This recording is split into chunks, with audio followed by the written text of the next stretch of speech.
Good evening, ladies and gentlemen. Welcome to another video by yours truly. Yes, I am back to beat and milk the corpse of this cow. Why, you ask? Because my thirst for the views I once had need to be quenched. Today's video, I'm going to be sharing my opinion on the recent Saints Row Reboot hands-off gameplay, as well as talk about some of the things I think Deep Silver have been doing well so far. Since I've already watched the gameplay, I'm not going to be showing the whole thing. I'm only going to be focusing on the things I wanted to comment on specifically. If you have not watched it and want to watch the gameplay to its full extent, it will be linked down in the description below. So the first one is an obvious one, but from what is showcased, the graphics are good. Not game-changing, but good. As much as I want to blindly praise the graphics, I have to point out one thing. This game is set to release on both 8th gen and 9th gen consoles. So that means PS4, Xbox One, PS5, and Xbox Series X. So the graphics look great for PS5 and Xbox Series X, but they may be mediocre for PS4 and Xbox One. And that also means the potential for graphic fidelity isn't being met to its full capacity, as the developers have to account for previous gen consoles. But if the graphics are as good as shown and perform well on PS4 and Xbox One, then that's good in my book, despite the graphics being able to be competed with Ghost Recon Wildlands, that is. Now, the customization was shown some more, and something stood out to me that excited me just a bit. The customization is so overloaded that the game can be changed to whatever individual player wants it to be, roleplay wise, of course. You want a grounded, military-styled character? They got you. You want the full-on gangster type? They got you. You want to be a rainbow-decked-out alphabet crew member? Games got you. And my only issue would be no matter how much you make your character fit a certain aesthetic and vibe, and even the city around you, because it looks like that's going to be a feature as well. If the game itself contradicts and combats it, your fun will last as long as your time customizing. But once it's time to actually play the game and engage in the story, then you won't be so happy or immersed. Next up, they got rid of the middleman. You no longer have to get plastic surgery to change the physical look of your character and can just switch from your created presets, kind of like GTA, at literally any point of the game. Well, in GTA, you're sort of just changing outfits, but this one you just full on change the entire look of your character. I did enjoy being able to get plastic surgery as it felt more blended with the game and immersive, like the game was acknowledging it, but I ultimately don't love or hate this. It's just cool, I guess. But it did stand out because image as designed was a staple. So car customization looks the best the Saints Row franchise has ever had to offer, even allowing you to customize cars the other games would make you have to do glitches for. So great step, but I will deduct points if I can't customize all the police cars available and heavy artillery vehicles. But from what the catalog showcased, I doubt they'd block those out. I think you could pretty much just customize anything. The colors, body kits, tires, car abilities. They did this how they were supposed to. Took the best aspects of all the games and put them here with some improvements. That's how it's done when it comes to making, a next installment to a franchise, even if it is a reboot. If it's a new game, you have to take the things that were good, make them better. The driving itself even looks better.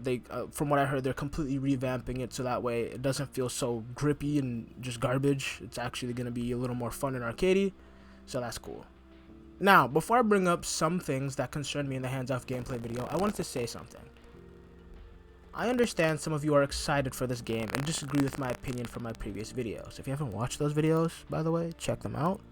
I wanted to make something abundantly clear though. My critiques of the Saints Row Reboot up to this point have been solely on the marketing decisions of Silver Volition, as the game is not out yet and I have not played it. If that bothers you, I could care less, watch another video. You do not have to agree with me. In fact, I implore those who do not to share their thoughts in the comments. It's important to have a healthy dialogue, especially with those who disagree with you. However, if you're going to get mad or upset and sound like you are having a cardiovascular stroke in the comments, make sure you actually watch the video from beginning to end and listen to what was being said. And remember, if it sounds like a joke, it probably is one. I literally had to tell people literal lines from my videos last time. Now, let's ruthlessly critique. In all honesty, I really only have two things to critique. I'm going off script right now because I actually realized that one of the things I was critiquing was from an older gameplay video where if you're watching the gameplay that's on screen right now, like the health bars aren't there anymore. I was going to complain about the health bars. They don't have the health bars anymore, so I actually realized I was watching two different clips of gameplay footage, so yikes. Yikes. But all things considered, you watch this one, there's only two things that can really be critiqued. One is the UI looks okay. It looks decent. Nothing like groundbreaking or anything like that, but the compass map is garbage. Like, where's the road, cuh? I can't see anything. It's too dark.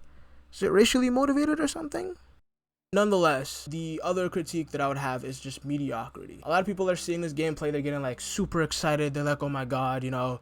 Ultimately, I think just what it is because it's been so long since a game that is in direct competition with GTA has come out, people are willing to just be excited for anything. But I'm watching this gameplay and I'm like, I can see myself having fun, but at the same time, I'm like, there isn't really much that's making me go, ooh, oh my god, I'm so excited for this game, because it's just like the wingsuit, for example. A lot of people are talking about the wingsuit, but I'm like, the wingsuit gameplay has just been a staple in like almost every game at this point. You know what I mean? If it's open world, you got a wingsuit now. Far Cry, you got a wingsuit. Ghost Recon, you got a wingsuit. Just Cause, you got a wingsuit. It's like people are treating this wingsuit like it's some sort of original staple that's been created by Deep Silver Volition. It's not. It's been around. Oh wow, you can bounce off people when you fly to fly longer. Whoop-de-doo. It's like Arkham Knight has a fucking wingsuit. Like, it's nothing special, and a lot of the things that are being implemented don't necessarily stand out in particular to me. Nothing that I've seen in this gameplay is making me go, oh yeah, that's Saints Row right there. You know, I'm seeing a lot of mechanics, and you know, to be fair, good mechanics. They're taking like the mechanics that aren't necessarily original ideas because they've been around for other games.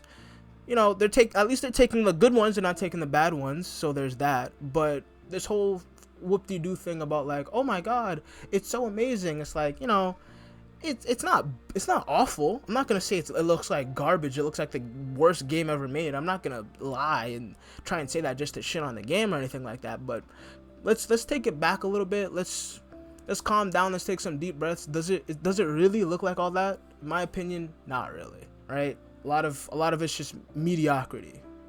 So the car customization looks good. They took that. It looks improved upon. I do think the game can be fun. It's just, I'm not gonna sit here and talk like make it seem like it's about to be like the one, like it's just groundbreaking. It's just mind blowing how amazing the game looks, because that's not true. Come on now. But you know, gameplay all in all looks pretty fun. I'm not going to lie, but it doesn't look like take my money fun.